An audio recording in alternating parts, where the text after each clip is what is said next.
Assalamualaikum warahmatullahi wabarakatuh. Alhamdulillah wa syukrulillah wassalatu wassalamu ala rasulillah wa ala alihi wa sahbihi wa mawalah amma ba'd. Para jamaah Facebook sekalian yang berbahagia, mari kita lanjutkan kajian kitab Fiqhuz Zakah karya Al-Imam Yusuf Al-Qaradawi. Pada pagi ini kita meneruskan kajian tentang al-malul haram la zakata fi, harta haram yang tidak ada kewajiban mengeluarkan zakat. Mari kita awali dengan membacakan suratul Fatihah. Bismillahirrahmanirrahim. Ila hadrati habibina Muhammadin sallallahu alaihi wasallam wa alihi wa ashabihi wa jami'i ikhwanihi minal anbiya wal mursalin wal awliya wa syuhada wa salihin wa sahabati wa tabi'in wal ulama musannifin jami'il malaikatil muqarrabin khususan sultan Rabi' Syekh Al-Jilani jami' arwahi ahli al-qubur minal muslimin wal muslimat wal mu'minin min masyariqil ardi wa magharibiha khususan arwahi abaina wa ummahatina وجدتنا وجداتنا ومشايخنا ومشايخ مشايخنا معلمين وأساتذتنا وأخوالنا وخالاتنا وأماتنا وأمامنا ولمن له حق علينا وجميع مؤسسي جمعيتنا نهضة العلماء ومحركيها وعلمائها ومطوريها وأعضائها وجميع محركي lembaga amil zakat infak sedekah Nahdlatul Ulama وبالخصوص إلى مؤلف هذا الكتاب عني الإمام يوسف القرضاوي وجميع مشايخ وأساتذة شيخنا الحاج العالم العلامة أحمد طيب منجي وزوجته الشيخ العالم العلامة محمد أحمد سهل محفوظ الشيخ محمد نبي عبد الله الشيخ زين الدين بن ياد علي فتح يعقوب الشيخ محمد من عبد الله الشيخ مأمون الشيخ مزمل طاهر شيخي عبد الكمال الشيخ عبد المطلب شيخي جميع المشايخ في مطلب الفلاح شيخ semua guru-guru kita yang mendahulu kita semoga di alam barzah Allah melimpahkan maghfirah rahmah wa askanahum fasihah jannati lahumul fatihah. Bismillahirrahmanirrahim. Rabbil alamin arrahmanir rahim maliki yaumiddin. Ihdinas siratal mustaqim siratal ladzina an'amta 'alaihim. Bismillahirrahmanirrahim. Wa qad 'allala al-'ulama'u 'adama qabuli sadaqat bil haram bi annahu ghairu mamlukin lil mutasaddaq wa huwa mamnu'un min at-tasarrufi fihi. Kemarin sudah dijelaskan bahwa apa illat, apa legal reason, apa alasan hukum para ulama menyatakan bahwa bersedekah dengan harta haram itu tidak diterima oleh Allah karena itu bukan harta dia, sehingga dia tidak punya hak untuk menggunakan harta itu. Harta haram, hasil curian, hasil riba, hasil ghasab, hasil korupsi, itu bukan harta dia. Dia tidak memiliki harta itu sehingga dia tidak punya hak untuk mentasarrufkan dalam bentuk apapun. Baik yang kembali ke perut dia untuk makan sehari-hari atau bahkan untuk kepentingan umum. Maksudnya untuk disumbangkan ke pembangunan masjid, mushola, pesantren dan lain-lain, itu tidak boleh. Wa tasadduqu bihi, menyedekahkan harta haram itu nau'un, itu satu warna, satu macam, minat tasarrufi, dari menggunakan fihi, di dalam harta haram itu.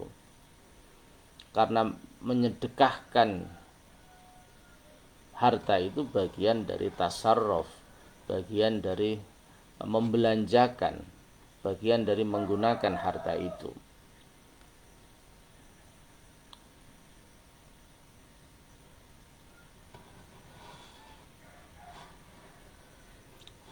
Falau qubila minhu, falau qubila maka jika diterima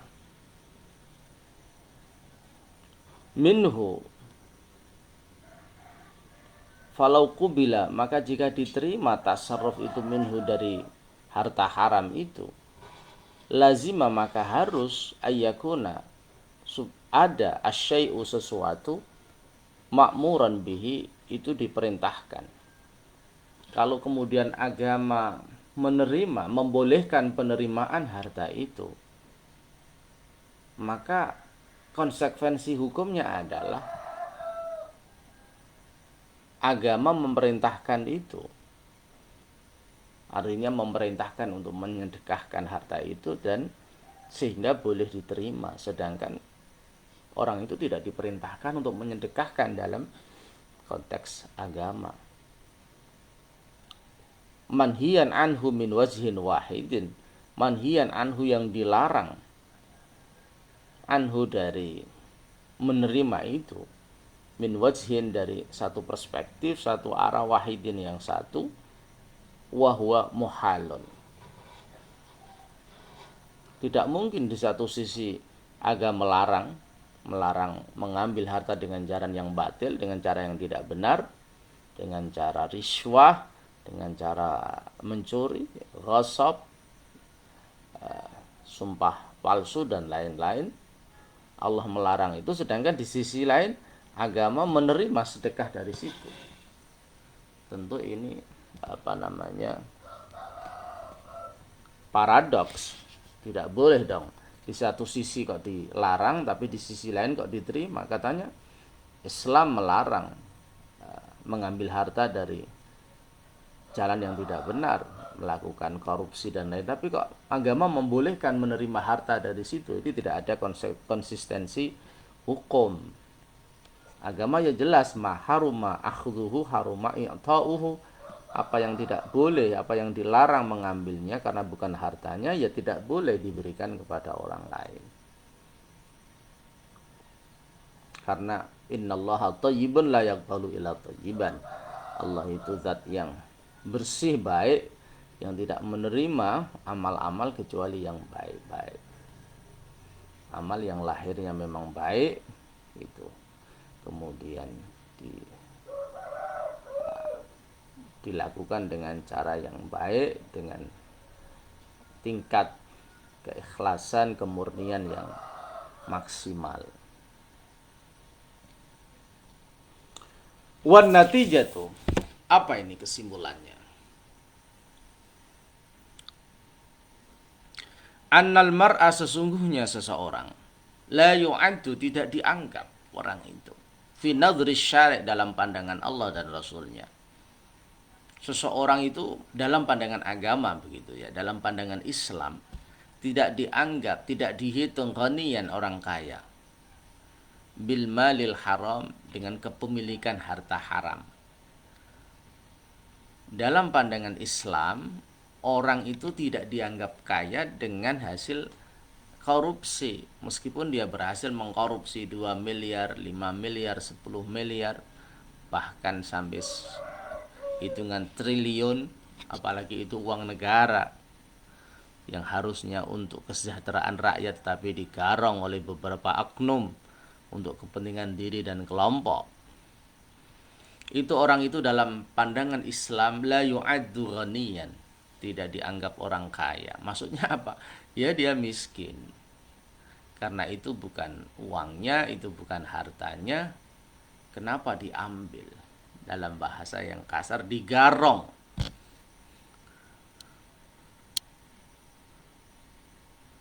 Diambil paksa, bahkan dengan trik-trik, dengan tipu muslihat yang luar biasa. Wa in balagha, meskipun harta itu mencapai al-qanatir al-muqantarata, mencapai harta yang banyak sekali, bergedong-gedong, harta yang harta yang banyak sekali. Kalau dalam pandangan orang kampung ya, sampai bermiliar-miliar, apalagi kalau sampai bertriliun-triliun.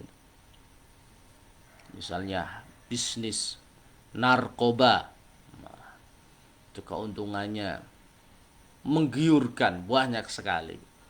Tetapi dalam pandangan agama itu bukan harta yang boleh digunakan, karena harta hasil dari bisnis narkoba itu dilarang di dalam Islam. Itu al-malul haram, harta yang haram.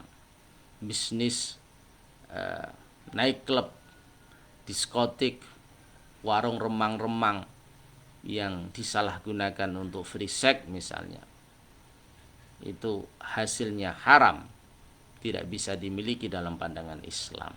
Meskipun orangnya kaya, tetapi la yu'addu ghaniyan fi nadri syari', dia tidak dianggap orang kaya karena proses dia mencari uangnya itu bi ghairil haq bil batil, dengan cara yang batal, dengan cara yang tidak benar, dengan cara yang tidak diperbolehkan oleh agama.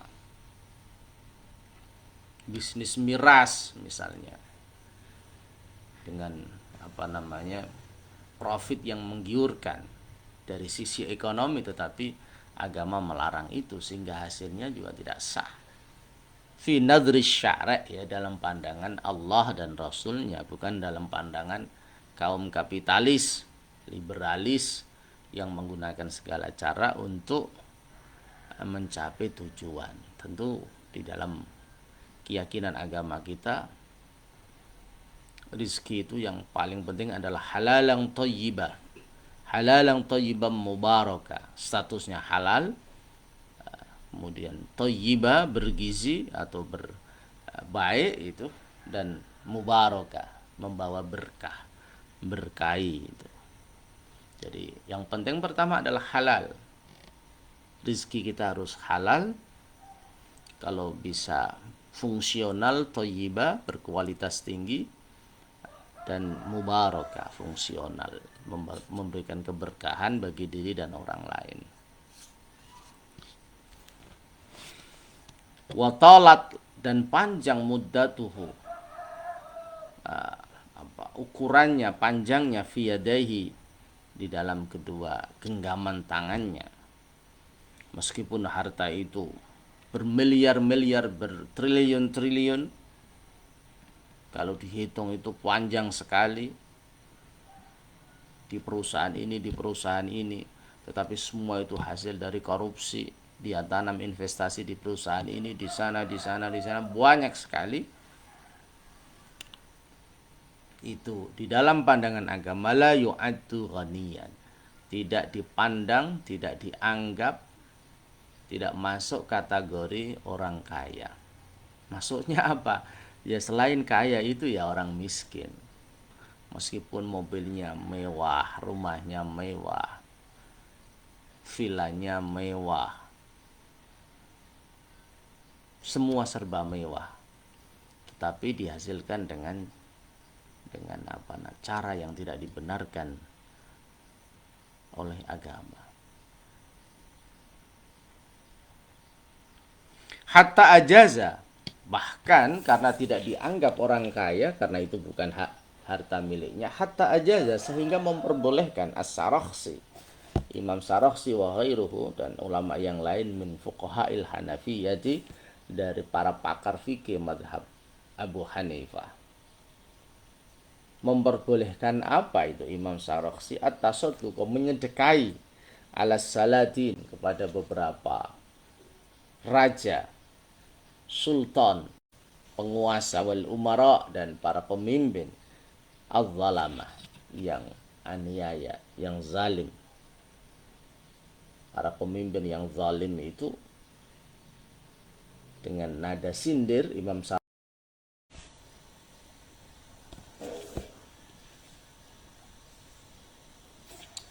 Jadi Imam Sarakhsi dan ulama-ulama yang lain, ya, dari mazhab Imam Abu Hanifah itu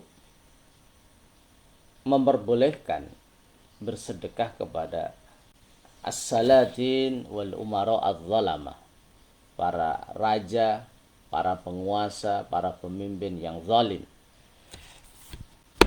Menurut Imam Muhammad Ali As-Sabuni di dalam kitabnya Min Kunuzi Sunnah Dirasa Adabiyah wa Lughawiyah terhadap memberikan makna zalim itu dengan dua hal.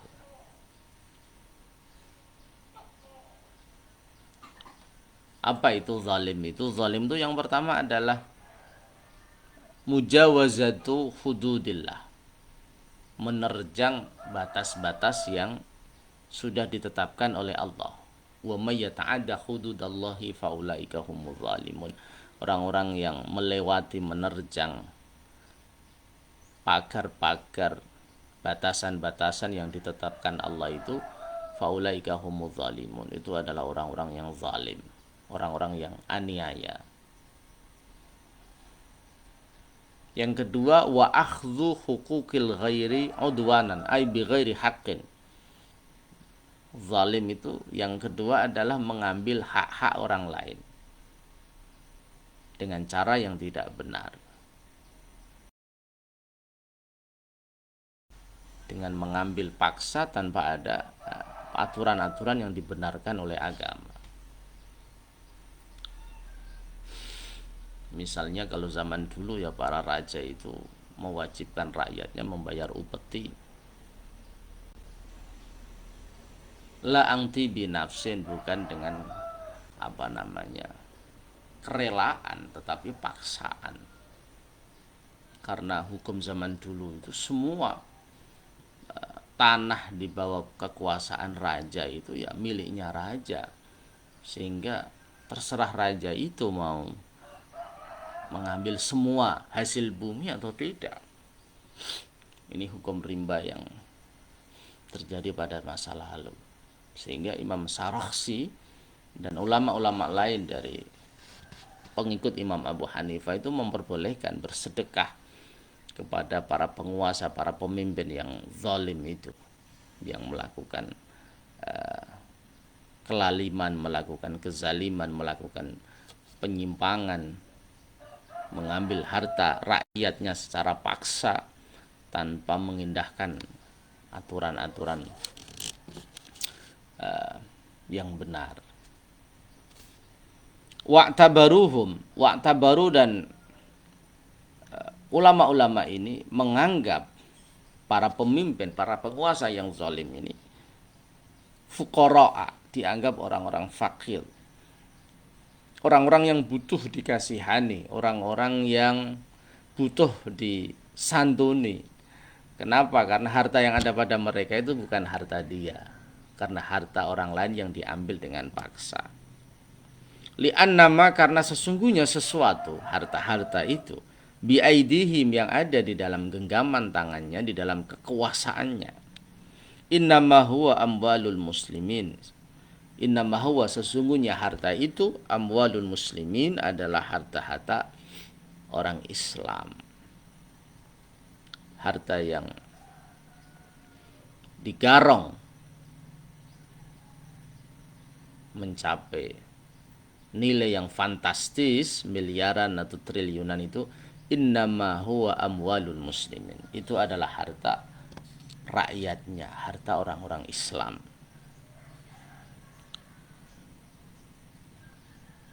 Wa ma alaihim minat tab'at fauqa amwalihim. Wa ma, dan harta-harta alaihim yang ada pada para penguasa itu, para pemimpin yang zalim itu, minat tab'at, dari harta-harta yang mengikuti, artinya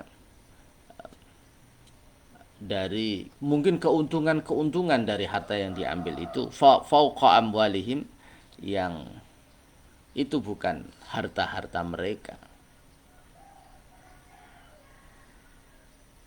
Jadi ketika pemimpin koruptor ini kemudian menginvestasikan hasil korupsinya dengan nilai yang fantastis, misalnya menginvestasikan 500 miliar, 1 triliun, kemudian anak beranak itu ada bunganya misalnya, atau dipakai untuk modal usaha berkembang dengan pesat, Itu termasuk minat tabaat, keuntungan-keuntungan yang mengikuti dari uang pokok yang tidak benar itu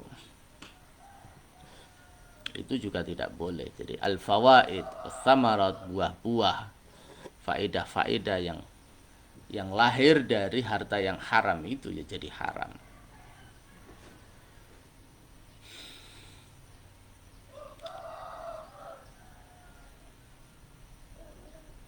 Falau raddau, jika para penguasa dan pemimpin, ya sekarang ya semuanya, birokrat, baik eksekutif, legislatif, yudikatif, mau mengembalikan ma'alaihim, harta-harta yang dia korupsi misalnya, harta-harta yang dicuri, ma lam yabqa fi aidihim syai'un, maka di dalam sakunya, di dalam tangannya tidak tersisa sedikit pun, karena hampir semua harta yang dia ambil, yang dia miliki adalah minal malil haram, dari harta yang haram. Fakanu fuqara'a, maka ketika harta-harta yang banyak itu karena dari hasil yang haram, kalau dikembalikan, maka para pemimpin itu, para birokrat, teknokrat, para pejabat negara baik di eksekutif, legislatif, yudikatif itu akan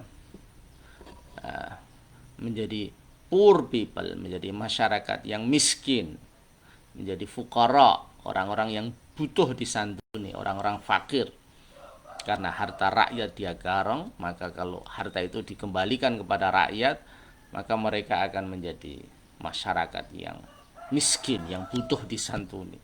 Itu sebuah statement yang tentu menyindir ya, yang harus menjadi bahan refleksi bagi para pejabat publik ini, supaya betul-betul amanah di dalam mengemban tanggung jawab, supaya betul-betul menjaga transparansi dan akuntabilitas APBN, APBD 1 dan 2, sehingga tidak ada potensi disunati, tidak ada potensi dikorup untuk kepentingan individu dan kelompok, tapi betul-betul tasarruful imam ala ra'iyati manuntun bin maslahah, betul-betul digunakan, dialokasikan untuk kepentingan rakyat. Pasti ada feedback yang baik ketika anggaran ini betul-betul digunakan untuk kepentingan rakyat, maka ada apresiasi, ada dukungan, ada partisipasi publik dengan baik, sehingga pembangunan ini bisa dirasakan manfaatnya oleh masyarakat, ada kepuasan publik, dan pada akhirnya akan ada apresiasi, support, dukungan moral, material, dan lain-lain. Jadi ya, pasti in khairan fa khairan wa in syarran fa syarrun. Jika amal perbuatannya baik, maka Allah akan membalas dengan kebaikan dengan cara Allah. Wa in syarran fa syarrun, jika korupsi merajalela, maka fa syarrun, pasti Allah akan membalas dengan setimpal dengan caranya Allah, karena wallahu khairul makirin. Wa yamkuruna wa yamkurullah wallahu khairul makirin. Mereka boleh merekayasa, tapi Allah juga merekayasa. Tapi ingat, wallahu khairul makirin. Merekayasa jitu itu adalah Allah. Allah punya banyak jalan. Bagi orang-orang yang tidak mengindahkan aturannya, akan dihancurkan kehidupannya di dunia dan di akhirat. Na'udzubillah min dzalik. Wallahu khairul makirin. Allah itu zat yang mahir, perekayasa yang mahir. Karena memang lillahi mulkus samawati wal ard, karena pemilik tunggal langit dan bumi itu Allah, sehingga orang-orang yang berani menerjang aturan Allah, mengambil hak orang lain dengan cara yang tidak benar, maka dia akan mengalami kecelakaan, kebinasaan, kehancuran hidup fid dunya ilal akhirah, baik di dunia lebih-lebih di akhirat. Nauzubillah min dzalik. Hatta qala Muhammad bin Maslamah, sampai Imam Muhammad bin Maslamah berkata, yajuzu daf'u shadaqati, boleh memberikan sedekah, li Ali bin Isa ibni Mahan, kepada Ali bin Isa bin Mahan, wali Khurasan, penguasa Khurasan, wa kana amiran yablagh, wa kana, dan ada Ali bin Isa bin Haman itu amiran, seorang pemimpin, seorang leader, penguasa, yablughu, yang sombong.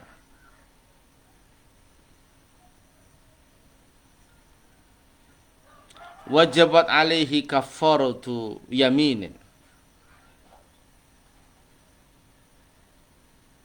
wajib alaihi, bagi Ali bin Isa bin Mahan, kafaratu yaminin, membayar tebusan sumpah.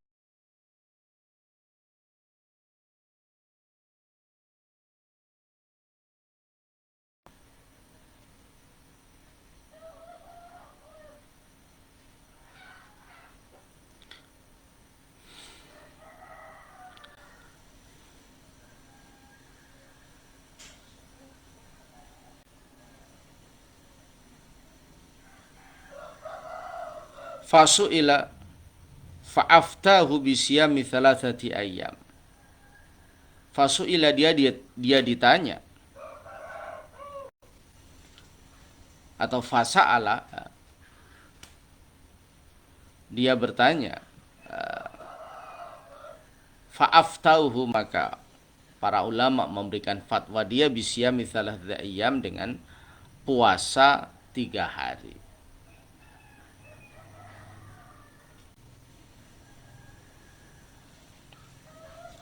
Artinya di dalam kajian fikih itu ada kafaratul yamin atau tebusan sumpah.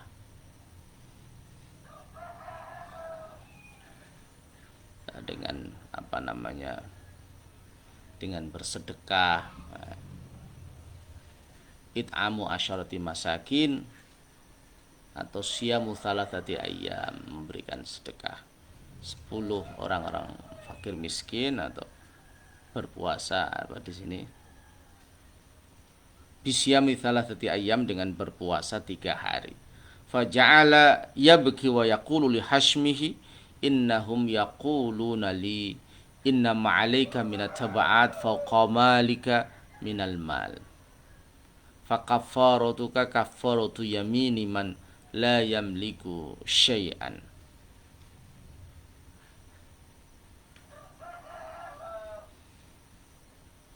Jadi fasa'ala, Ali bin Isa bin Haman ini pemimpin Khurasan ini bertanya, kemudian fa'aftauhu, ulama-ulama memberikan fatwa, tentu ulama-ulama yang berani ya, bisyami thalathati ayyam, dengan berpuasa 3 hari.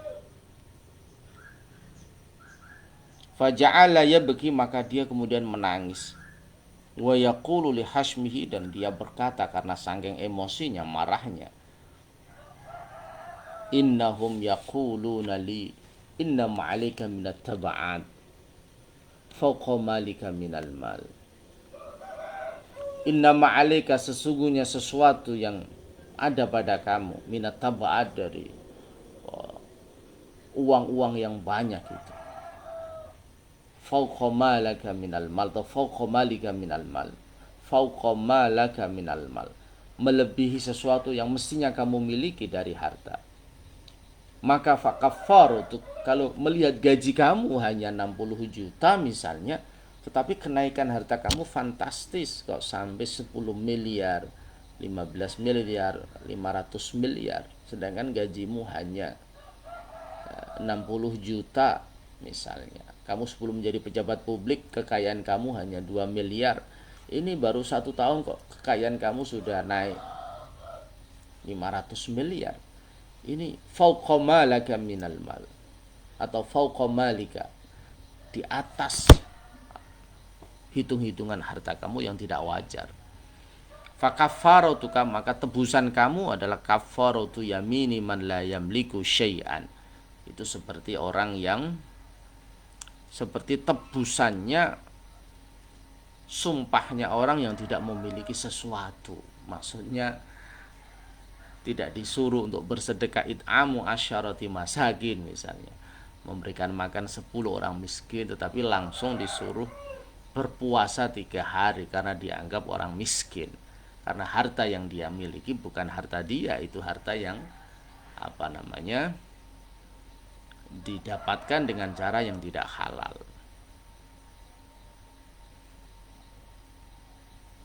Qala Al-Kamal Ibnul Hammam, Al-Imam Al-Kamal bin Hammam berkata, wa kaunuhum lahum mal wa ma akhadhuhu khalatuhu bihi istihlak wa dhalika istihlakun idza kana la yumkinu tamyizuhu anhu.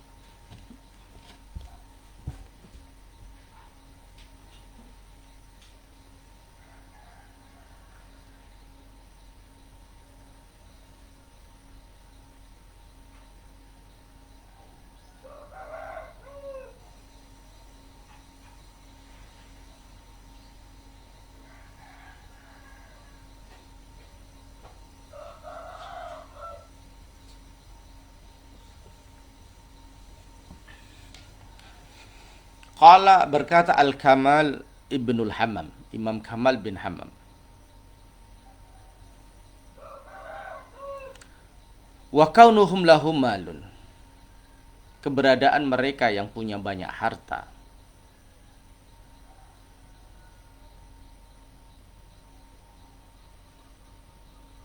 wa ma akhadhuhu khalatuhu bihi, wama sesuatu akhadhu yang mereka ambil, mereka pungut, khalatuhu bi, kemudian mereka campur dengan hartanya, wadzalika istihlak, itu akan menghancurkan. Jadi uang korupsi ketika dicampur dengan uang yang halal itu akan menghancurkan uang yang halal. Idastama al halal wal haram ghulibal haram. Jadi uang yang halal itu kalau dicampur dengan uang yang haram, maka uang yang haram ini akan menghancurkan uang yang halal itu. Sama dengan zakat juga, makhalatat az-zakatu malan illa ahlakatsu. Ketika harta zakat ini dicampur dengan harta yang lain, artinya dicampur itu ya tidak ditasarrufkan. Dicampur itu ya dianggap dengan sebagai miliknya, dia gunakan seenaknya sendiri, itu justru akan menghancurkan semua harta. Nauzubillah min dzalik. Maka harus ada manajemen yang jelas, ada manajemen yang transparan, manajemen yang baik. Ini ibaratnya kalau lembaga zakat, ini rekening zakat, ini rekening infak sedekah, itu tidak dicampur, apalagi dicampur dengan uang pribadi, ini berbahaya. Fayamlikuhu idza kana la yumkinu tamyizuhu anhu. Idza kana, ketika ada harta itu, la yumkinu, tidak mungkin, tamyizuhu, membedakan harta itu karena dicampur, anhu, dari harta dia sendiri, inda Abi Hanifah, menurut Imam Abu Hanifah, karena Kamal bin Hammam ini salah satu ulama followernya Imam Abu Hanifah, pengikutnya Imam Abu Hanifah. Fayamlikuhu, kemudian dia memiliki harta itu, ya, wa yajibu alaihi dhaman, maka wajib baginya ad-dhaman, menanggung kalau ada apa-apa, dia wajib mengembalikan, dia wajib mengganti.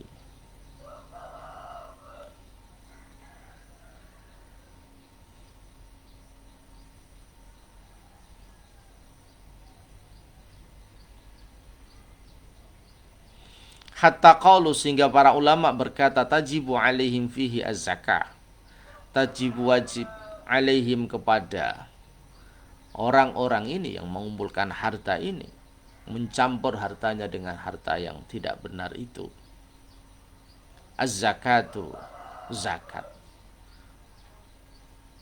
Wa yurasu anhum, dan sampai berkata diwariskan harta itu. Ghairu dhairin, itu bukan pendapat yang ceroboh. Listighali dhimmatihim bimisli, karena kesibukan tanggungan mereka itu bimislihi dengan sejenisnya. Wal madyunun biqadri ma fi yadihi faqirun. Wal madyunun, orang-orang yang berhutang itu,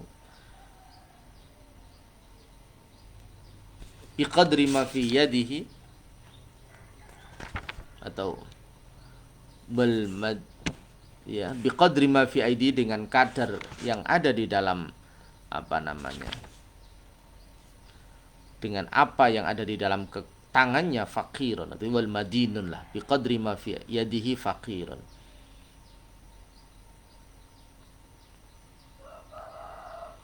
Jadi ada yang berpendapat karena dia adalah orang yang berhutang uang rakyat misalnya, dengan dia korupsi, maka dia tetap wajib berzakat,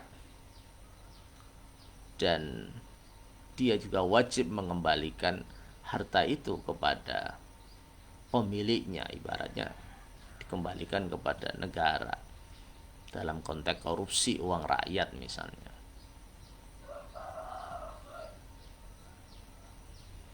Ini banyak sekali ya pendapat para ulama ini, tetapi ini kan memberikan warning ya. Warning yang pertama adalah dengan tegas bahwa kalau penguasa itu mengambil paksa harta rakyatnya, itu bukan miliknya.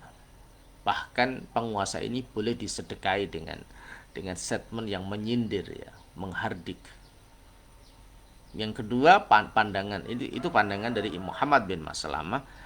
Kalau pandangan Imam Kamal bin Hammam ini, pengikut Imam Abu Hanifah, itu kalau sampai uang itu dicampur dengan uangnya, tidak bisa dibedakan dia miliki, dia wajib menggantinya, menanggungnya. Bahkan kemudian para ulama yang lain berkata, bahkan dia wajib menzakati harta itu, karena itu adalah harta hutang dia kepada pemiliknya yang sah itu. Itu menarik itu. Bagaimana statement Imam Yusuf Al-Qaradawi ya, ketika mengutip banyak pendapat ini. Walladzi pendapat na'khudhuhu yang saya mengambilnya, min hadhil fatawa al-jari'ah, dari fatwa-fatwa yang berani ini, as-sadiqati, yang benar. Tetapi kesimpulan yang saya ambil, kata Al-Imam Yusuf Al-Qaradawi, dari pandangan-pandangan ulama ini, ulama Al-Kamal bin Hammam, Muhammad bin Maslamah, dan ulama-ulama lain, annal malal harama, itu sesungguhnya harta yang haram, la yumlaku, tidak bisa dimiliki.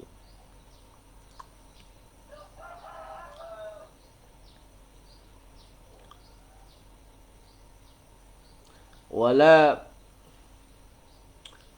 yatibu li akhirihi, dan harta itu tidak membawa kebaikan bagi pengambilnya. Bagi orang yang mengambil harta haram itu tidak ada kebaikan. Wala liwarasatihi, dan tidak ada kebaikan bagi ahli warisnya abadan, selamanya. Amma tasadduqu, adapun bersedekah ala haula'i zalamah, bagi orang-orang yang zalim itu, yang mengambil hak orang lain dengan cara yang tidak benar, dengan cara yang batil, li'annahum fuqara, dengan alasan satu, karena mereka orang fakir, karena itu bukan harta dia tapi harta rakyat misalnya, yang diambil, dikorupsi dengan cara yang curang, au gharimuna fi haqiqatil amri, atau statusnya itu mereka gharim, orang yang berhutang, uang rakyat dia hutang, itu yang harus dikembalikan karena dia gharim fi haqiqatil amri. Jadi hakikatnya mereka kalau tidak fuqara, karena tidak punya harta, karena harta itu milik rakyat atau dia baru berstatus gharim, meminjam, berhutang harta rakyat yang harus dia kembalikan, fa ghairu jaizan, maka tidak boleh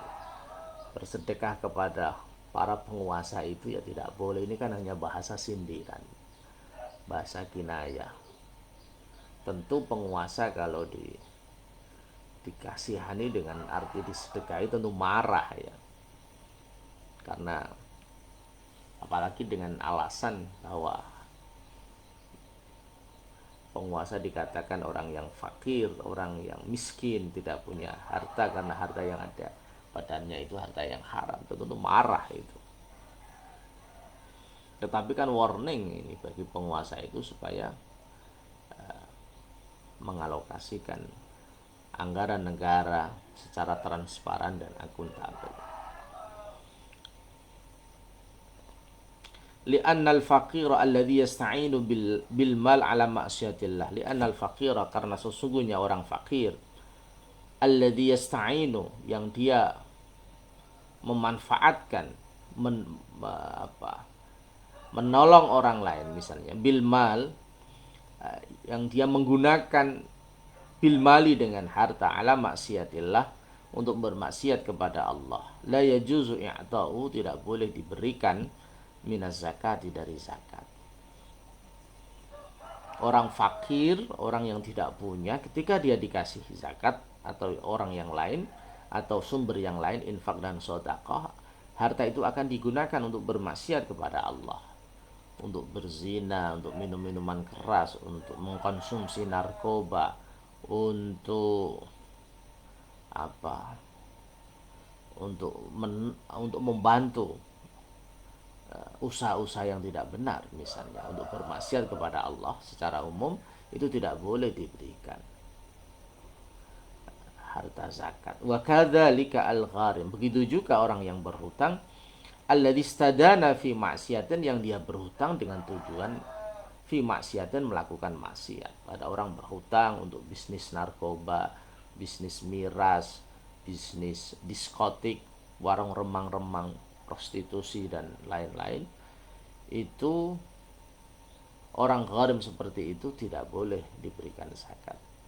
Walam yatub, dan posisinya dia tidak bertaubat. Kama, sebagaimana keterangan sanubayyinuhu, yang akan saya jelaskan fi masarifiz zakah, di dalam bab masarifuz zakah, pihak-pihak yang menjadi tempat pentasarufkan zakat.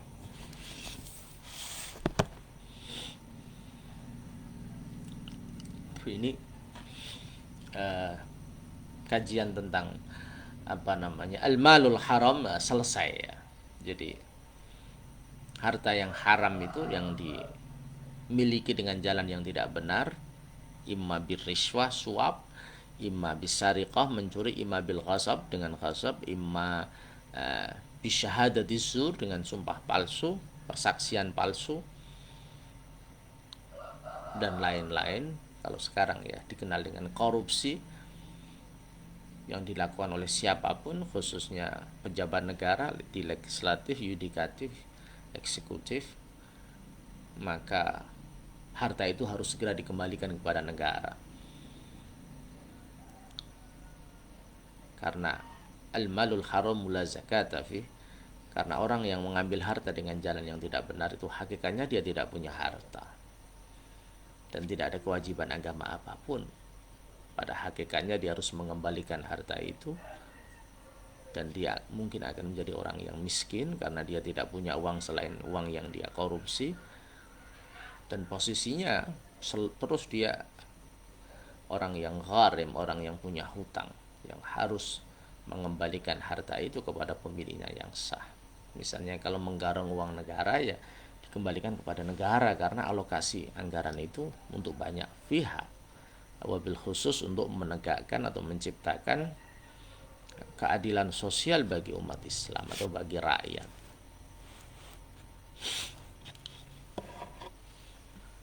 Zakatud dain.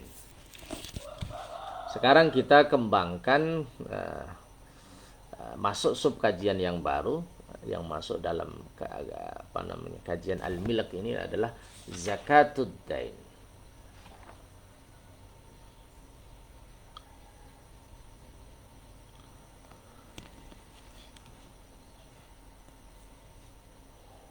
Zakatud dain, zakat hutang.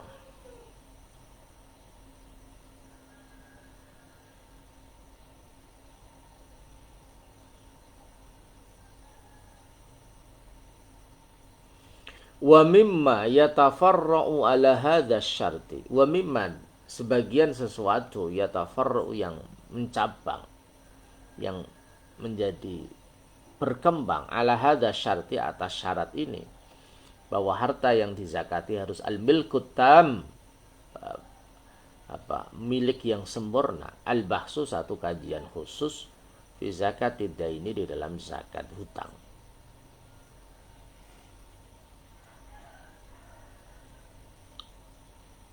Ahiyya 'ala daini bi'tibarihi al-malik al-haqiqi lil mal am 'ala al-madin bi'tibarihi al-mutasarrif fihi wal muntafi' bih.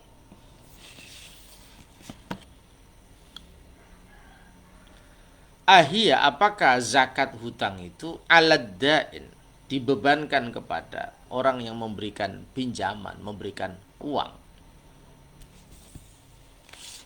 memberikan hutang itu, bi'tibarihi al-malik al-haqiqi, dengan mempertimbangkan bahwa orang yang memberikan pinjaman itu adalah pemilik yang sebenarnya lil mali, bagi harta itu, am alal madin, atau zakat hutang itu dibebankan kepada yang berhutang, bi'tibarihi al-mutasarrifi, karena mempertimbangkan, menganggap bahwa yang berhutang itulah yang menggunakan harta itu, wal muntafi' bihi, dan orang yang memanfaatkan harta itu.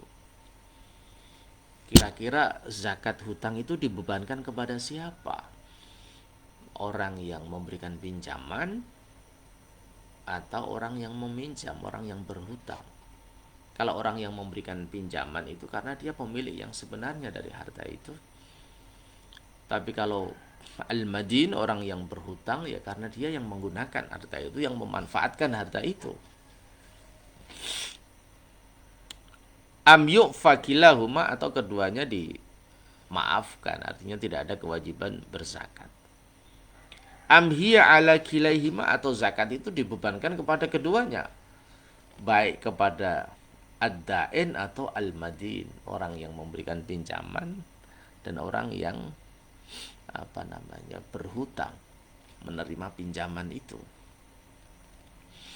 Wal akhiru, pendapat yang terakhir itu dibebankan kepada keduanya, orang yang memberikan pinjaman atau orang yang berhutang itu. Lam yakul bi fihi ahadun, tidak ada ulama yang berpendapat demikian. Man'an lil izdiwaji, karena mencegah terjadinya percampuran. Ya harus salah satu, jangan keduanya dikenai hukum zakat. Warawa an Ikrimah, waruwi an Ikrimah, diriwayatkan dari Imam Ikrimah wa Atha, dan Imam Atha, ifa ukilaihima, memberikan ampunan, memaafkan keduanya. Artinya orang yang memberikan pinjaman dan orang yang berhutang ini tidak wajib berzakat. Waqala, mereka berkata, Imam Ikrimah dan Imam Atha, la yuzakki alladhi alaihi dain wa la yuzakkihi sahibuhu hatta yaqbidahu. La yuzakki, tidak wajib berzakat, alladhi, orang, alaihi dain, yang dia punya hutang. Orang yang berhutang tidak wajib berzakat, kata Imam Ikrimah dan Atha. Wa la yuzakkihi, dan tidak wajib menzakati harta itu, sahibuhu, pemiliknya, orang yang memberikan pinjaman, tidak wajib berzakat, hatta yaqbidahu, sampai dia menerima, menggenggam kembali hartanya yang dia pinjamkan kepada orang lain. Ini pendapat yang pertama ya, dari Imam Ikrimah dan Atha.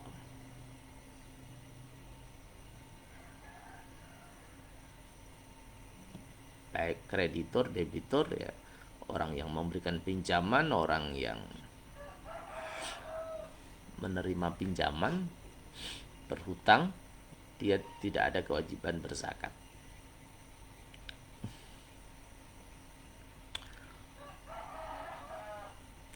Warawa Ibnu Hazm, warawa dan meriwayatkan Ibnu Hazm, Imam Ibnu Hazm, an Aisyah, dari Sayyidah Aisyah Ummul Mukminin, laisa fid daini zakatun, tidak ada di dalam hutang itu zakat. Wa maknahu, apa maknanya? Annahu la zakata 'ala dain wala 'alal madin. Maknanya apa? Annahu, sesungguhnya dhamir sya'an, la zakat, tidak ada kewajiban berzakat. La zakata, tidak ada kewajiban berzakat 'ala daini, bagi orang yang memberikan pinjaman, orang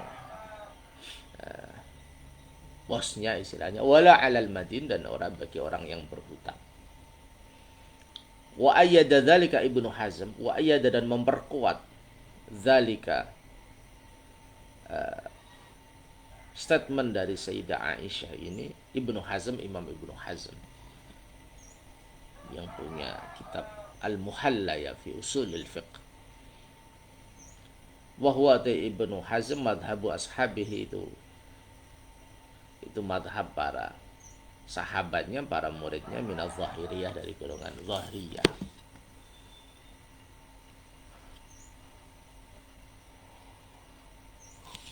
Wa wajhu qaulihim, apa pertimbangan pendapat ini? Anna milka kullin, sesungguhnya kepemilikan sesuatu, setiap sesuatu, minhuma, dari ad-dain wal madin, orang yang memberikan pinjaman dan yang berhutang, ghairu tammin, itu tidak sempurna. Kenapa itu? Ammal madin, satu, dari aspek orang yang berhutang, fali annal mala, maka sesungguhnya harta, alladzi fi yadihi, yang ada dalam genggaman tangannya, yang dia miliki sekarang, laisa lahu, sebenarnya bukan hartanya, karena dia kan meminjam. Wa yaduhu, kekuasaannya, tangannya yang menggenggam harta itu, alaihi, atas harta itu, laisat yada milkin, itu bukan tangan yang memiliki harta itu. Dia menggenggam harta itu, tapi bukan yadu milkin, itu bukan harta miliknya. Bal yadu tasarrufin, dia hanya boleh mentasarrufkan, menggunakan uang tifain, dan memanfaatkan harta itu. Bukan yadu milkin, tapi yadu tasarrufin uang tifa. Dia berhutang karena punya kebutuhan ya, untuk makan sehari-hari atau untuk apalah, sesuai dengan kebutuhannya.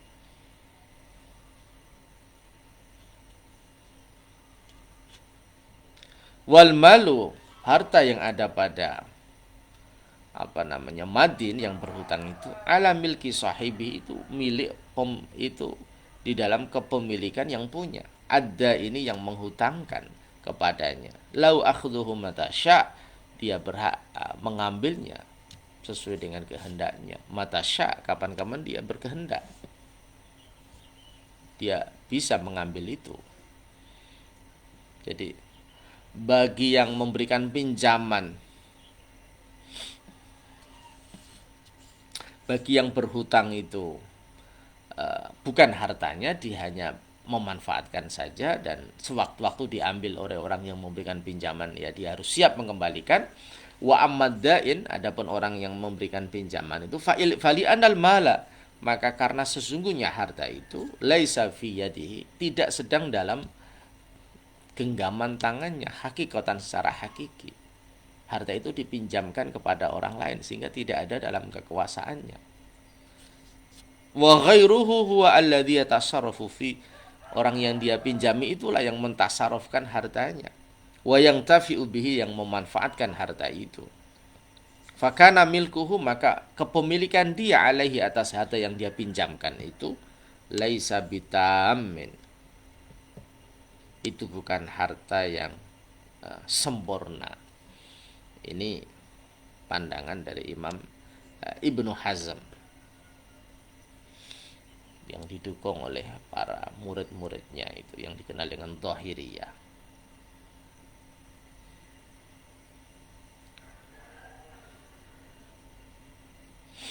Nah, ini menarik ya, tentang karena di era sekarang ini ya, pengusaha-pengusaha baik kecil, menengah, apalagi pengusaha kelas atas itu tidak lepas dari pinjaman dari perbankan itu. Sehingga kajian ini menarik, ya, akan kita teruskan pada pertemuan yang akan datang. Kira-kira nanti yang pendapat yang unggul menurut Imam Yusuf Al-Qaradawi itu bebas dari kewajiban berzakat atau bagaimana? Wa hunaka qaulun nasabahu fil ambal ilan nakhai. Al-Fatihah.